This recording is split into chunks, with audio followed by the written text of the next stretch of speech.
திரைப்பட விழாவில் voice of Hind Rajab என்ற ஆவணப்படத்தை பார்த்த ஹாலிவுட் திரைப்பிரபலங்கள் 23 நிமிடங்கள் எழுந்து நின்று பாலஸ்தீன் விடுதலை என்று கண்ணீர் மல்க முழக்கம் எழுப்பியது காண்போரை கண்கலங்க செய்தது. காசா சிட்டியில் இருந்து தனது குடும்ப உறுப்பினர்கள் 6 பேருடன் 5 வயது சிறுமி ஹிந்த் ரஜப் தப்பிச் செல்கின்றார். அவர்களது கார் மீது குண்டு விழுகின்றது. குடும்ப உறுப்பினர்கள் 5 பேரும் அங்கேயே கொல்லப்படுகின்றனர். ஹிந்த் ரஜப் மற்றும் பல காயங்களுடன் உயிர் பிழைக்கின்றார்.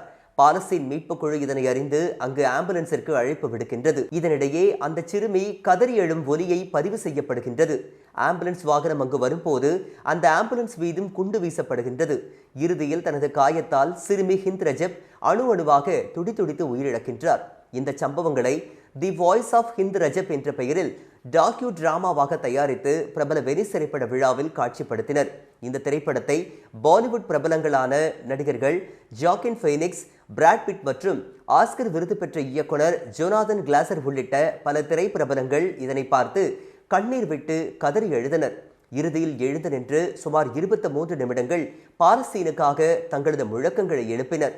பாலஸ்தீன விடுதலை என்ற முழக்கம் பிரதானமாக அங்கு முன்வைக்கப்பட்டது.